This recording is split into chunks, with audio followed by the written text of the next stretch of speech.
ចូលឆ្នាំចប់ហើយមេឃក៏ក្តៅខ្លាំងណាស់បងប្អូនក្មេងចាស់វិលរកប្រកិច្ចការចូលឆ្នាំចប់ហើយមេឃក៏ក្តៅខ្លាំងណាស់បងប្អូនក្មេងចាស់វិលរកប្រកិច្ចការចប់ឆ្នាំថ្មីនេះគិតសុនសំដុល្លាររាប់ងាររីណាអើយមកធ្វើជាគូក្រមុំច្រើនណាស់សាច់ល្អខ្ចីអោមេម៉ាយថ្មីទើបតែលែងអើយប្តីស្រេចក្រមុំច្រើនណាស់សាច់ល្អខ្ចីអោមេម៉ាយថ្មីទើបតែលែងអើយប្តីស្រេចយកមេម៉ាយចោលក្រមុំចិត្តខ្ញុំគិតមិនដាច់ថាឲ្យសំរិចជ្រើសយកមួយណាកំឡោះដូចបងជាស្គាល់ឲ្យសាប្រៃការងារយកថ្ងៃមិនឲ្យអូនខ្វល់ចិត្តកំឡោះដូចបងជាស្គាល់ឲ្យសាប្រៃ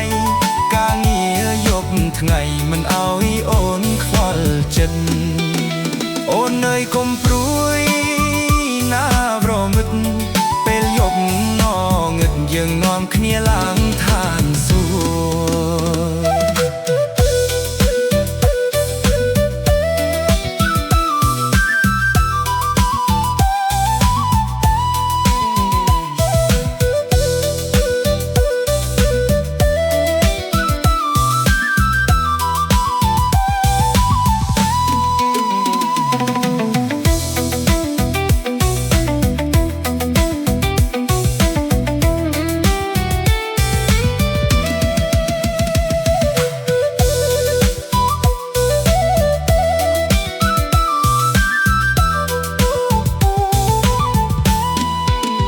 ក្រមុំច្រើនណាស់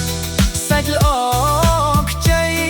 អោមេម៉ាយថ្មីទើបតែលែងអើយប្តីស្រេចក្រមុំច្រើនណាស់សាច់ល្អ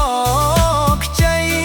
អោមេម៉ាយថ្មីទើបតែលែងអើយប្តីស្រេចយកមេម៉ាយចោលក្រមុំចិត្តខ្ញុំគិតមិនដាច់ថាឲ្យសម្រេចត្រូវយកមួយណាកំឡោះដូចបងចេះស្គាល់ឲ្យសាប្រៃការងារយកថ្ងៃមិនឲ្យអូនខ្វល់ចិត្ត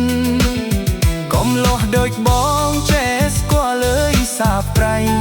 ការងារយកថ្ងៃមិនឲ្យអូនខ្វល់ចិត្តអូននៅកុំព្រួយ